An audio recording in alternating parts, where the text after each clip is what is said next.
పెట్టుబడులు తెచ్చే సమర్థత, ప్రతిభ,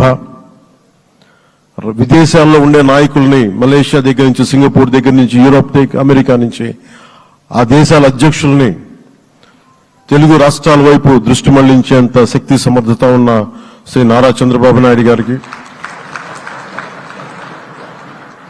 ఆయన నాయకత్వం చాలా అవసరం, ఆయన అనుభవం చాలా అవసరం. అలాంటి అపారమైన అనుభవం ఉన్న వ్యక్తిని, అనుభవం ఒకటే కాదు ధైర్యశాలి.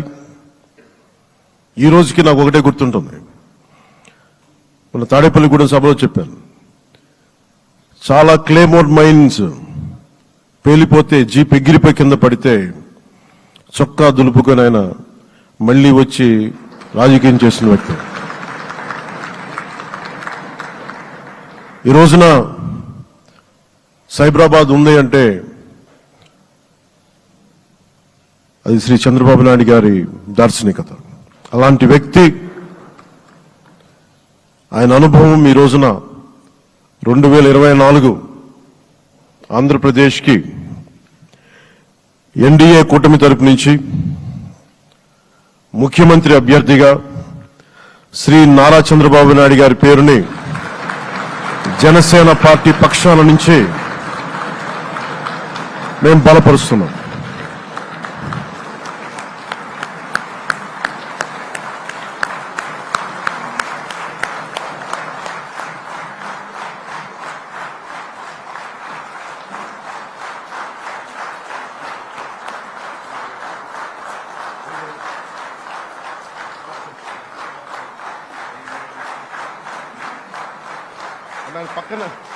ఇది నేను ఆయన పక్కన పెట్టుకుని చెప్పాలి.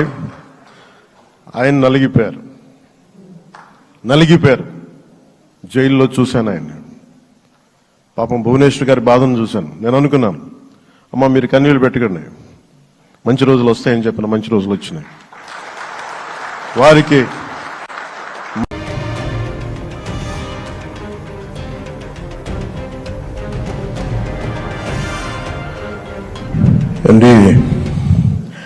ఎన్డీఏ శాసనసభ పక్ష సమావేశానికి విచ్చేసిన తెలుగుదేశం ఎమ్మెల్యేలకి, జనసేన ఎమ్మెల్యేలకి, భారతీయ జనతా పార్టీ ఎమ్మెల్యేలకి మనస్ఫూర్తిగా మీ అందరికీ నా హృదయపూర్వక నమస్కారం. మీ అందరికీ నా హృదయపూర్వక స్వాగతం తెలియజేసుకుంటున్నాను. వేదిక పైన తెలుగుదేశం రాష్ట్ర అధ్యక్షుడు, మన తెలుగుదేశం పార్టీ రాష్ట్ర అధ్యక్షులు శ్రీ అచ్చెన్నాయుడు గారికి, భారతీయ జనతా పార్టీ అధ్యక్షురాలు శ్రీమతి దగ్గుపాటి పురంధేశ్వర గారికి నా హృదయపూర్వక నమస్కారాలు. తాడేపల్లిగూడెం సభలో నేను చెప్పినట్టుగా ఒక దార్శనికులు, 4 దశాబ్దాల సుదీర్ఘ అనుభవం, ఎన్నో ఒడిదుడుకులను ఎదుర్కొన్న తెలుగుదేశం జాతీయ పార్టీ అధ్యక్షులు శ్రీ నారా చంద్రబాబు నాయుడు గారికి నా హృదయపూర్వక నమస్కారం.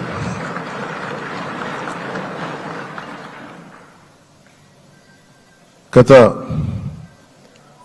దశాబ్ద కాలంలో రాష్ట్ర విభజన జరిగినప్పటి నుంచి ఆంధ్ర రాష్ట్ర ప్రజలు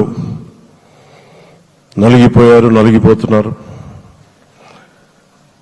గత 5 సంవత్సరాలుగా మరి